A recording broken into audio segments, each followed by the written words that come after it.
Welcome to the Retail Focus Podcast, a weekly collection of news, interviews, and information from the world of retail. Welcome to this edition of the Retail Focus Podcast. I'm Trent Kling for Leighton, working behind the scenes.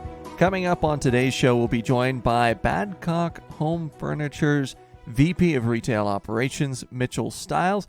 Mitchell will discuss not only the history behind Badcock, and they have kind of an interesting story, so I think that's very much worth listening to, but also their business operations and the way things are looking for them heading into the middle portion of 2021 with more velocity and more people buying home furnishings.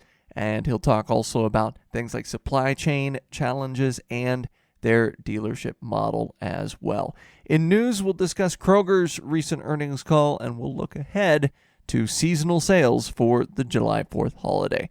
The obligatory early show reminder that you can like us and rate us, whichever podcast listening service you happen to use. Your likes, your ratings, if positive, of course, help others to find us and check out the show. You can also check us out on social media at Retail Podcast on both Twitter and Instagram, where Leighton uploads various news items that we find interesting, along with various pictures from our retail travels. Let's get right into it. As far as the news is concerned this week, Kroger released earnings, and we expected somewhat of a downturn in sales from 2020, as we've discussed with most grocery retailers, given the pandemic conditions and the panic buying conditions that marked the early portion of 2020. But we also expected an uptick overall from 2019, and those two things are exactly what we got from Kroger. And although Kroger's comps weren't as positive as some smaller grocery chains, as we discussed during Spartan Nash's earnings call a few weeks back, especially as far as those independents are concerned, the results were still enough for the headline on Kroger's release to read, "Kroger delivers strong first quarter results." And strong was a word that they used often during the actual audio portion of the call, and indeed the company felt that the results were strong enough that they increased guidance for the rest of fiscal 2021. That's a decent sign for the retailer, even if they didn't necessarily wow for the quarter, even if the numbers were just quietly strong, if you will. And let's start with those comps numbers. Without fuel, identical sales decreased 4.1% from 2020 for them. Again, this was lapping the early days of pandemic buying from 2020 and a portion of non-pandemic buying from 2020.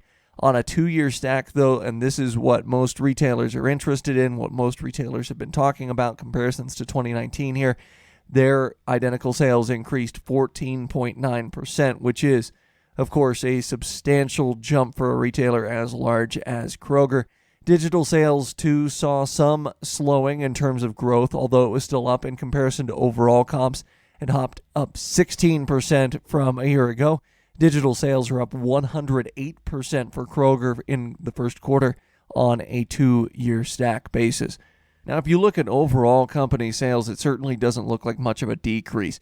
$41.5 billion last year, $41.3 billion this year. However, it's fuel sales and the rising cost of fuel, along with increased demand, that are mostly to credit here. Without fuel, revenue decreased 4%, right around comp decreases. Additionally, Kroger's gross margin took a hit by 65 basis points. Among the culprits that were mentioned on the call were increased shrink, although analysts didn't ask about this, and Kroger really didn't go into depth on increased shrink and what that meant, whether it's in fresh goods, whether it's discounting product, whether it's throwing product away, what's happening there. But they also mentioned sales deleveraging, of course, from the pandemic. So they're selling less per store as a result of pandemic panic buying decreasing this year. As a result, rent costs are higher, operational costs are higher in comparison to sales. Also, they mentioned continued price investments, and that's something we haven't heard grocers talk a lot about over the past 15 months, and you have to wonder if we're going to dip back into the pre-pandemic price wars that we saw out there. However, Kroger did see record growth in alternative profits, including digital media. That's something we've discussed at length in the past as a focus area for Kroger. And this category helped to offset erosion of gross margin to an extent. As we mentioned in the beginning, the raw numbers this quarter prompted leadership to raise full-year guidance for Kroger, and now they expect comps to be in the negative 2.5 to 4% range for the full year, and that's a much better figure than they previously estimated. This works out to about a 10 to 11.5% increase on a 2-year stack basis, and that's what Gary Millerchip, their CFO, kept referring to on the call as those 2-year stack numbers. After being asked by an analyst on the call, by the way, CEO Rodney McMullen said that Q2 so far is tracking even better than the first quarter in terms of comps. We'll talk about some reasons why here in a moment. Millerchip, though, was quick to point out they do see some potential softening of the overall food at home spend as the year progresses, looking more towards the third and fourth quarters of this fiscal year. Still, Kroger feels as though their growth in share of food at home spend versus maybe other grocers, other retail outlets, maybe those food delivery services that you see out there, they feel as though that'll be enough to keep comps in a respectable neighborhood even as you go into Q3 and Q4 and people stop spending so much money on food at home.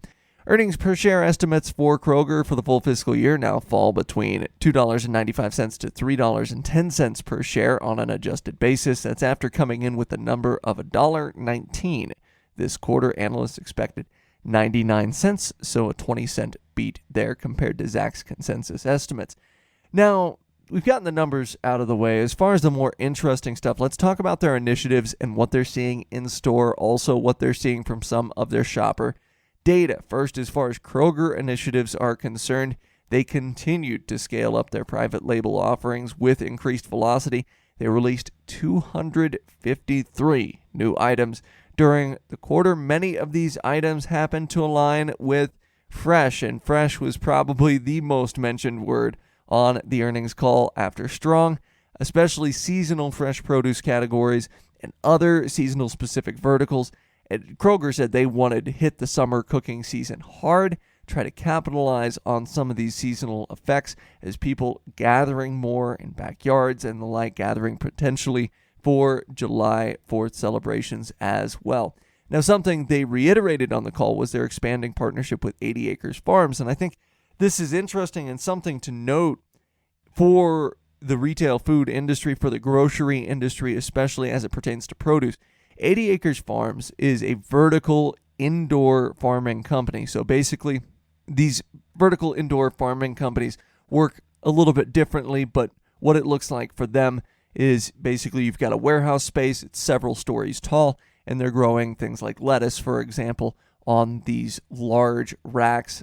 The lettuce gets rotated to see light differently, and they've got a number of lights inside, of course. And what this means is you're able to grow the produce, of course, year-round, regardless of temperature, because you're in somewhat of a temperature-controlled facility. Now, the partnership that Kroger had with 80 Acre Farms previously just stretched throughout Ohio, but they mentioned they're now expanding it to over 300 stores. This was first announced in March, but it was reiterated on the call. Most of the 300 stores, of course, in the Midwest and upper Midwest.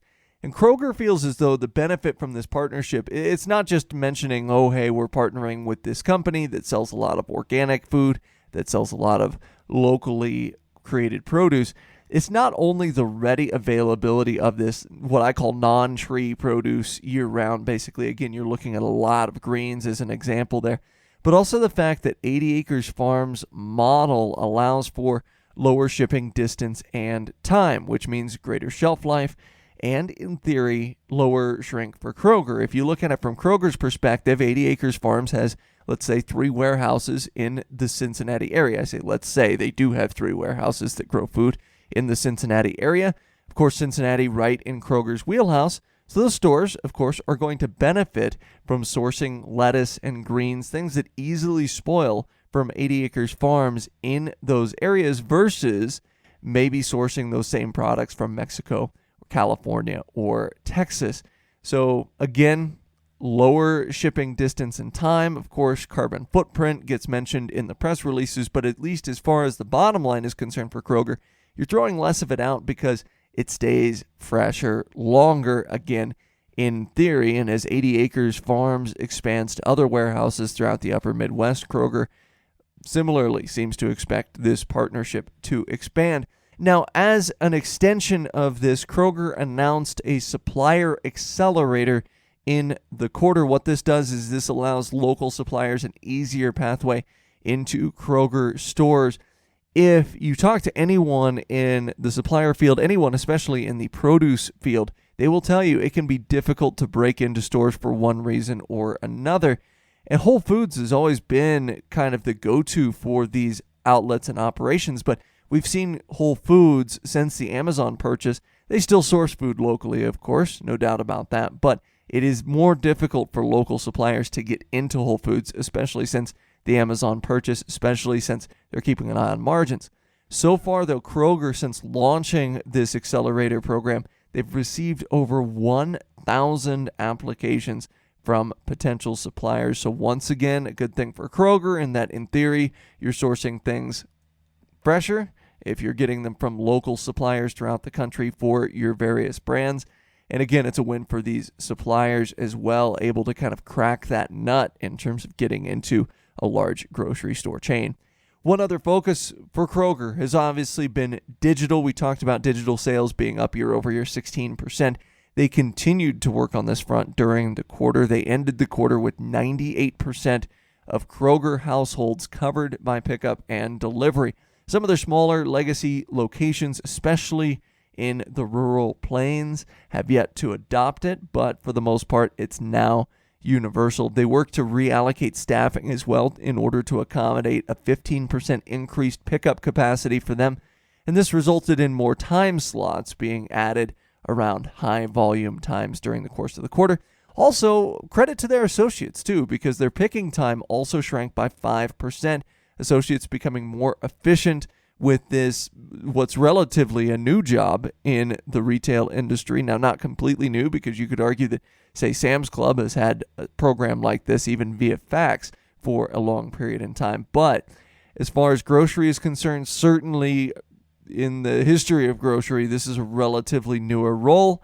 Associates are becoming more used to it, more efficient at it, and this too is helping Kroger to open up more slots for their customers. So again, credit to those associates there. Some general notes regarding grocery and grocery sales overall from Rodney McMullen on the call. I think a lot of this is interesting. Now, some of it is going to be kind of, self-fulfilling because they're using Kroger data for some of these findings. But using Kroger customer data, 92% of people say they enjoy cooking the same or more than pre-COVID. And of course, that bodes well for improved sales or continued improved sales versus 2019. But one caveat to that number, that's not a general population number. Again, you're just looking at Kroger customers. So they're going to the grocery store to buy food to prepare at home.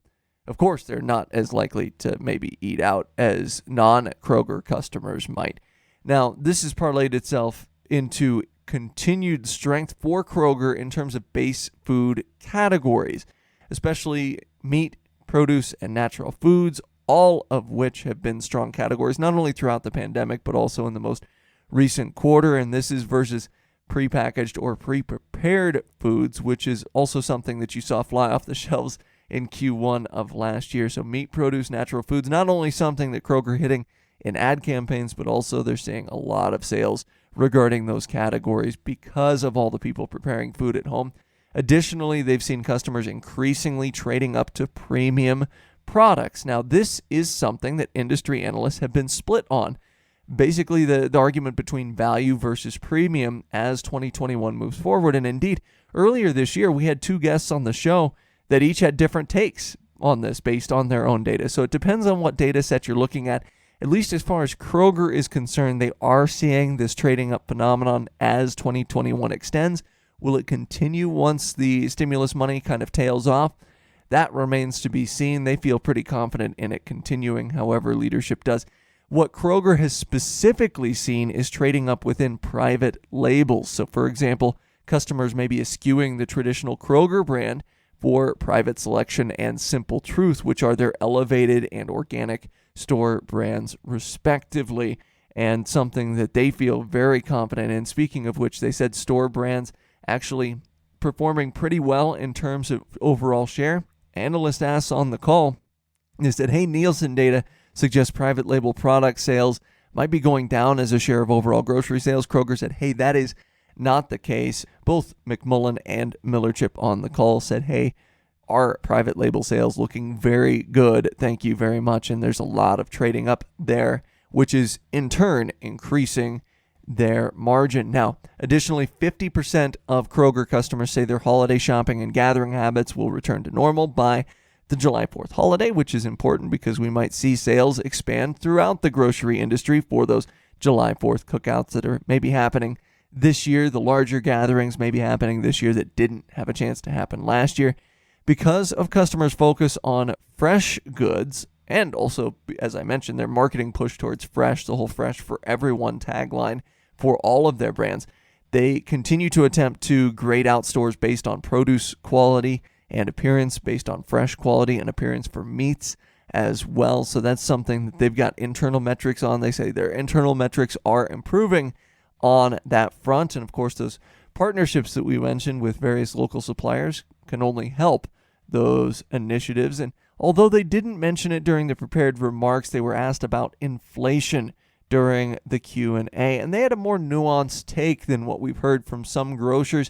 Basically, the Cliff's Notes version of it was that Kroger operates best under 3 to 4% inflation rates in terms of profitability, in terms of revenue generation. However, right now, at least in the first quarter, they saw rates come in the 1 to 2% range, which was a little bit lower than what some might have been indicating. And they noted that inflation in this last quarter was largely driven by the volatility in the pricing of fresh goods in the quarter. So the categories that are doing best for them, they're seeing a lot of volatility there. Moreover, supply chain volatility and costs for those fresh goods. As a company, though, and this is a very interesting, and this is where I said the take got a little nuanced from Kroger, they feel as though they're in a position to benefit from a potential inflationary environment if it is driven primarily by supply chain costs rather than the costs of the raw materials themselves. Here's why. Because their private label brands are vertically integrated. They're not using a third party for these private label brands. They can control costs somewhat on that front. They have warehouses that are dedicated specifically to the manufacture, production, and distribution of these goods. That means that the private label brands should be available to customers at a roughly stable price as long as you're not looking at raw materials costs increasing. Difference there is national brands might have to increase pricing and MSRPs because of the additional delivery step in that process. Of course, that delivery step touching that supply chain volatility, those increased shipping costs that we've been talking about recently. This has the eventual effect, Kroger feels as though it does anyway, of driving customers to private labels, and that in turn could give Kroger higher margins. So if inflation were to pick up even above the 3 to 4% range, as long as it's not raw materials inflation and it's shipping related or supply chain related, Kroger feels really good about where they're positioned with that, because every time that happens, every time costs bump up for, say, a national producer, let's say Frito-Lay, for example, people might go down the chip aisle and choose that private selection offering or choose the Kroger branded offering because the prices there are relatively stable. And you see the cleft between those prices, between the national brands and the private label brands, even the premium private label brands, grow larger. So just something to kind of keep in mind there. And I think that's important to note for others that control their own private label processes as well. So obviously you're looking at the big operators there, Albertsons and Walmart too. Well, that'll do it for our news story for this edition of the Retail Focus podcast. Coming up after this, we'll be joined by Mitchell Stiles, Badcock's VP of Retail Operations. He'll be discussing not only Badcock Home Furnishings operations, but also a little bit about their history and a little bit about the challenges they've faced over the last couple of years with the pandemic and with increased demand for furniture and home goods.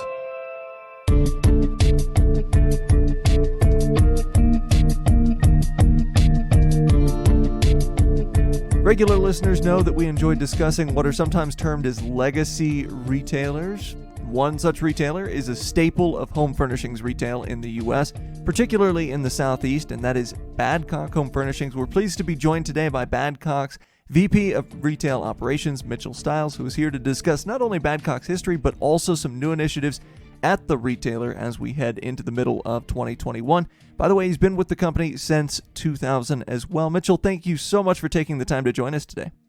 Yeah, thank you for having me on. I'm excited to be here. It's an honor. First, for our listeners that might not be familiar with Badcock, I was wondering if you could discuss a bit about the history of the company. I know it's very much a family-based company, and then also where Badcock kind of stands today. Yeah, absolutely. So I'm actually a fifth-generation descendant of the founder. So my great-great-grandfather founded the business in 1904, but, his story goes back long before that. He actually was an immigrant from England. He came into the United States. He actually boarded a ship called the Egypt, and he came over into the New York harbor seeking opportunity. And he felt like, New York was a little dirty for him, and he thought opportunity would be better somewhere else in the country. And so he boarded the Seminole, and he went down to Tallahassee, Florida, and he met a couple who were on the Seminole that were heading to the big town of Mulberry, Florida, which was booming with phosphate. Now, I have to be very honest with you and tell you that, we have like 3 working traffic lights today. So we're not so much of a big town now, but a lot of great people here. And so when he came here, he met his wife, and he went to work in a general store as the manager of that general store for a number of years. And then his wife's mother passed away, and they sold her property in Alabama for $800. And he took that $800 and he parlayed it into his own store. So that's when we were founded, but obviously a lot of history building up to that. Now, today, we have 382 locations in 8 southern states. 313 of them are owned by independent businessmen and women that we refer to as dealers. It is not a franchise platform. It's a dealership. And so that is kind of a high-level view of who we are and how far we've come. So 117 years, long time. The reason I ask this is because I know just from feedback from listeners and the like, they love retail history as a whole. So I'm wondering, in terms of kind of bridging that gap over the last, 120 years or so, just an estimate there, how did the company evolve and grow to include, as you mentioned, kind of the dealer platform, as you mentioned, the expansion of stores? What did, say the 1900s look like throughout that century as the company continued to grow and evolve? Well, I will say that, at its most fundamental roots, he founded the business under the slogan that, Badcock will treat you right. And so that slogan is embedded in our DNA. And even today, we always start with what is right, no matter what the problem at hand is. And that often sometimes means that the financial piece is second to what the solution should be in terms of what is right. He took the business right up into the Great Depression. And then his son, my great-grandfather, was involved at that point. And what they did in that time really kind of set the foundation for this dealer model. So he had route men, that he called them route men, that he would send out to collect $1 or $2 from, say, Mrs. Stiles. And they started coming back and telling him that, Mrs. Stiles was asking for a sofa or a table. And so he started to give that merchandise to that route man on consignment. And then he paid them a % of what they collected. And so once those route men started having more demand in some of the outer lying areas of Mulberry, one of them decided to open up a store. And so he had to trust that person early on to carry on what he was doing in Mulberry. And so he just grew the business just one relationship at a time. Any retailer, you think about like different verticals and different industries that create things, right? They create something. And so what does a retailer create if they're just selling product? And so one of the things that we like to believe is that we create opportunity. And it's kind of hokey to say that, but not just in the form of, if you want to have a career here and you work hard and your efforts get recognized, not just that opportunity, but we create the opportunity for people to own their own business. And that is something that, we're very proud of. That's the dealership model. And so I think that one thing that is very important for us is to just recognize what we have in our hands. And this is the American dream, so to speak. And so you got a lot of our owners, a lot of our dealers, they started out as delivery men, they started out as sales associates, and they've worked hard and they've been recognized, and then they had the opportunity to buy into their own store. And I think that is something that really is unique, and a lot of people may not know that about us. And so important to recognize that. The relationship piece is so important to any business. But for us, we serve two sets of customers. We serve that dealer, that is serving the end user that is buying the furniture. And then we also serve the end user as well. And so I think what has allowed us to be successful and what has really been the secret sauce for us is our dealership network. They live and breathe in these communities. They're local. It's not, they have a vested interest in it. And I think that's been something that has really, really been beneficial for us. And, obviously that comes with challenges, right? 313 of the stores are dealer stores and the rest are corporate owned. And so in management, you have two different hats you have to wear. On the corporate side of the business, it's more of a teller mentality.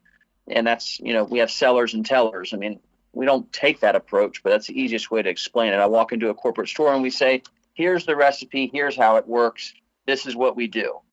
Well, you walk into a dealer store and they own that business. And so you have to sell them on an idea. You can't just make quick, rapid change. And so in some ways, it has kept us conservative because of that, but it has really served as a nice blanket of insulation for the organization. So that gives us a little bit of a background surrounding the retail model, surrounding the genesis, if you will, of Badcock. Now, I want to hop in the DeLorean, come back to 2021 here. As customer tastes shift and the way in which customers are making home furnishing selections has also shifted, what are some changes that the company has made to kind of facilitate that long-term health of Badcock, not only for those corporate-owned stores, but as you mentioned, those dealer stores as well? So, that's a good question. I think that on our most fundamental level, we're a retailer that sells furniture, appliances, electronics, mattresses.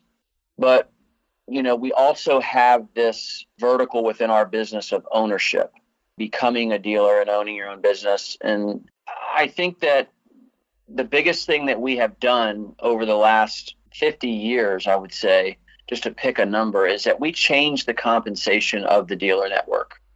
And we started paying them on what they sell, and we centralized the collection efforts. So I guess I should back up and tell you that, in addition to us being a furniture retailer, we're also a finance company that sells furniture. So we hold our own paper. We do not farm it out to a bank. We're on the hook for it. We're making loans every single day to consumers. And that is something that, for a long time, the dealer was making those decisions at retail. And we made a change to that. And we centralized all of those efforts and we started paying them on what they sold. Whereas in the old model, which we called the receipt-based model, we paid them a percentage of what they collected. And so that has been a monumental change.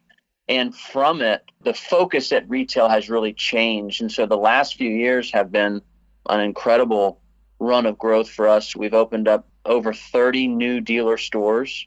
And we also sold, over 70 of our corporate stores to new incoming dealers as well. So I think that's probably been the biggest change in advance that we've made to make sure that our health is going to be secure in the future. It really kind of showed itself in the pandemic too, that you had these local business owners that were there, really working their business and fighting to make sure that they were able to continue to serve those customers and meet those customers' needs during that time. And you kind of wonder what it would be like if it was on the old model. So I think that's been a very, very positive change for us moving forward. And you mentioned it with that answer. Obviously, customer financing, such a big topic in home furnishings retail. Outside of kind of adjusting your model, as you mentioned, where it's no longer that receipt model, what are some other maybe recent developments and advances that you've implemented in terms of facilitating that customer financing there? Well, I think that, we've made a shift to get more digital in this process. It's so easy to apply for credit online, and I think 25 years ago, getting credit as a customer was not nearly as easy as it is today, right? And so that was always a competitive advantage for us. And so I think understanding that, consumers do not want to come into any location and have to fill out a bunch of paperwork, right? You want to make that process as easy and as seamless as possible. And so, one of the things that we're doing, and this is something that's in constant approach, is getting that process in the customer's hand. And so, this is getting the customer to apply for that credit on their phone with just a couple of buttons to push, where the credit decision is much more intimate and much more private to the consumer. Nobody wants to be told no, right? And so a lot of people will be hesitant to try and apply for credit in all different verticals.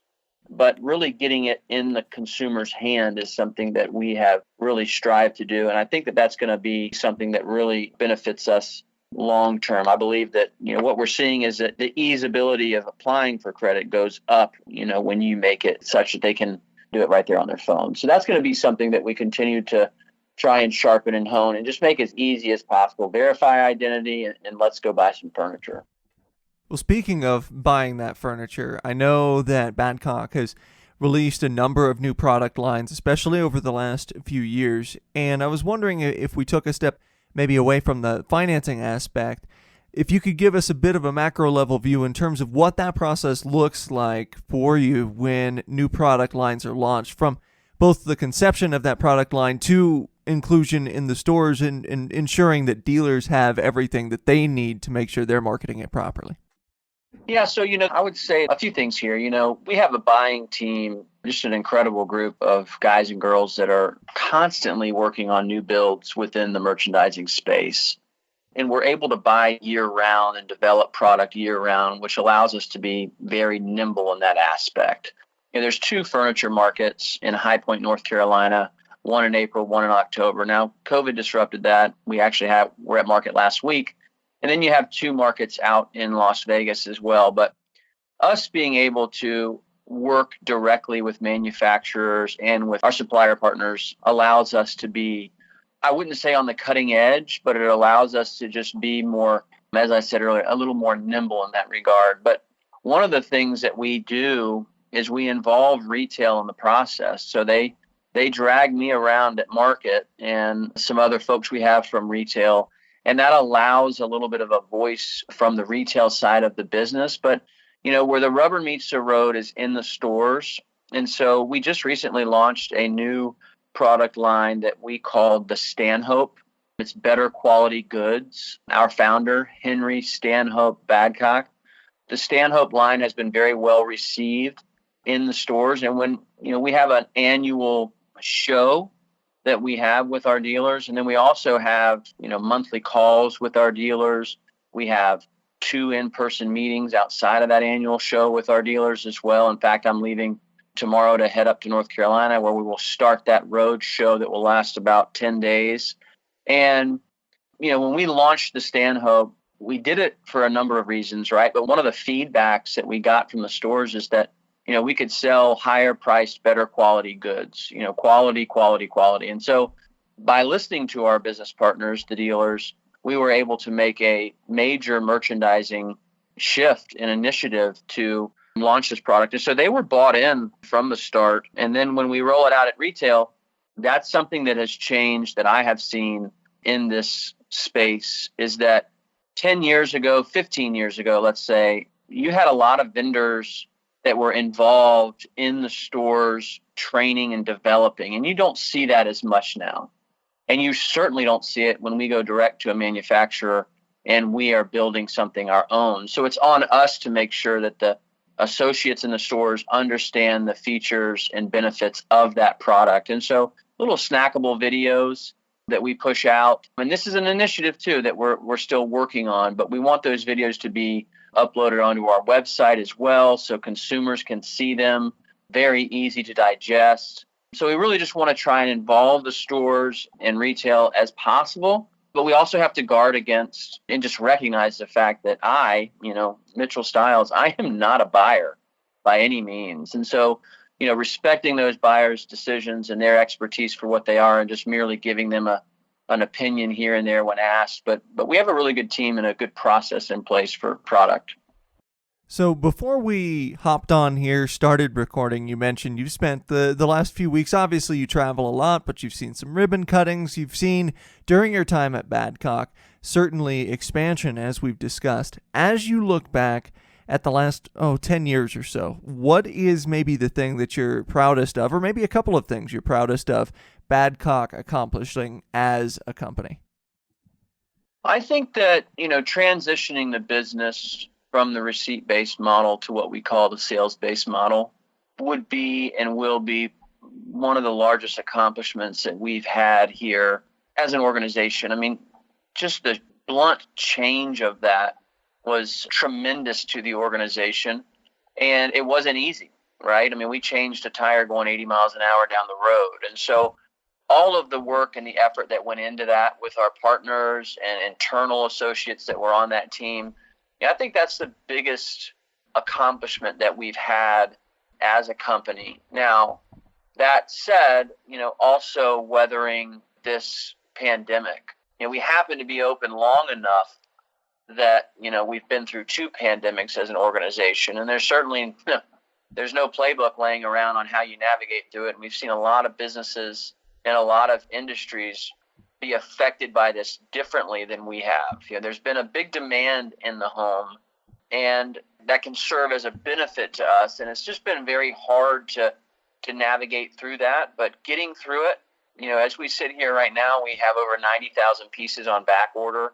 The supply chain disruption, everything from the storm in Texas to the Suez Canal, raw material increases. Just being able to navigate through that is an incredible accomplishment. And, as I sit here and talk to you now, and as I'm talking, I will have to say that probably navigating through the pandemic is our biggest accomplishment, because I remember how I felt 15 months ago.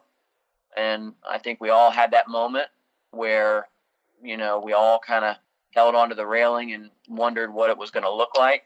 And now, having gone through the last 15 months, I'd say that's probably the best accomplishment we've had. It's something you mentioned there. It's not simply as easy as saying, there's been an increase in demand for home-based products because people are at home more often. As we've heard time and again in the media, there's a lot of impacts behind the scenes. So what are some of the things that you've done to kind of mitigate, whether they be supply chain shortages or raw materials increases and the like, as you've navigated the last 15 months? Well, I mean, communication is key in everything, right? And, I think as humans, we all think that we're good communicators, but that's probably the thing that we could all work on the most. And so I think communication with our suppliers, communication with our customers, communication with our dealers is key. And understanding that this is not going to just stop overnight. The labor market right now is very tough. And I think just being transparent about what we're dealing with. We started talking about disruption in supply chain in April of last year, to be ready for it. Now, at that point in time, we were just thinking that the supply chain was going to be disrupted because factories were going to be shutting down because of COVID. And it has stretched on a lot longer. Freight forwarders have reduced capacity on ships. There's a global shortage of containers. Domestically, you have a huge demand for drivers. As I mentioned, the storm in Texas, shutting down some foam producers, on top of it, this mass amount of stimulus money being released into the market. And so it's been a daily battle, honestly. And, I think communication is just the key to getting through it, working together with both our supplier partners and our dealer stores and our corporate stores. Some great insight there. And one thing I want to wrap up on, of course, we don't want you giving away any company secrets or anything like that, but what's next on the horizon for Badcock? What do the next couple of years hold for you? I would say growth, not to give up too much, but growth is very, very important for us. And we have a lot of initiatives. I shouldn't say a lot. We have a couple of initiatives that are going to really kind of continue that fire there. And I think that, It's important for us to recognize that this is an emotional business. It's a very personal purchase. So we need to make it personal. We're not just selling sofas. Think about the news that's going to be delivered on that sofa, families watching movies, conversation at the dinner table.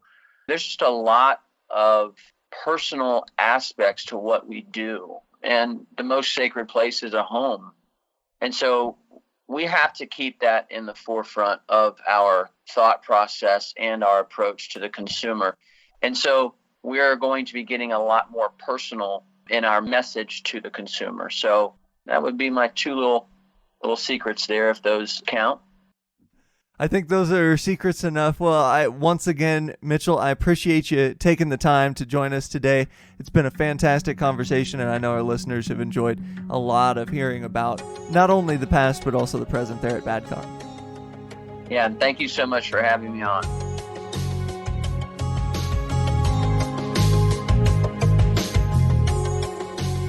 As always, we may have a position in or against companies we discuss on the podcast. Do not invest in stocks solely on the input of the podcast hosts.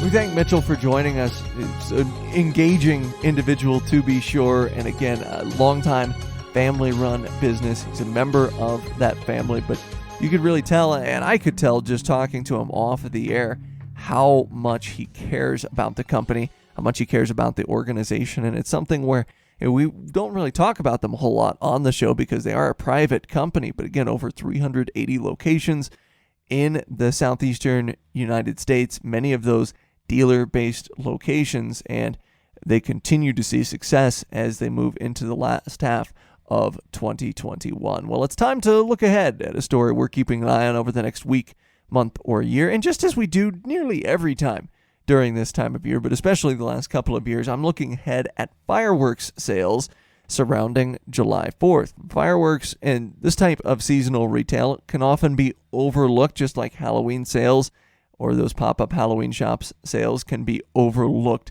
during the fall. But last year was a banner year for fireworks companies, as a lot of cities, municipalities, groups canceled their larger fireworks shows because of the pandemic, and that forced people into basically putting on their own backyard fireworks shows, if you will.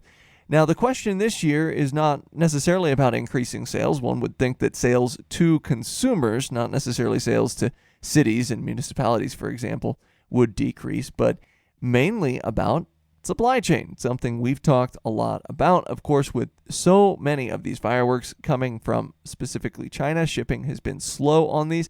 So this has forced domestic fireworks operators, according to not only those in the industry that I've talked directly with, but also various articles that are out there, to kind of ramp up supply throughout the first half of the year, knowing that supply chain would likely be an issue as they got into summer. As a result, fireworks stands are asking people to shop a little earlier this year, so we'll see if stock might be an issue for various fireworks stands. And of course, there's always the issue of Mother Nature agreeing or disagreeing with you. Now, where I'm at in Colorado, we've seen an unseasonably rainy June. I think it would be fair to say, at least my residence has gotten about 3 inches in the last couple of days, where we might get 3 inches for an entire month most Junes.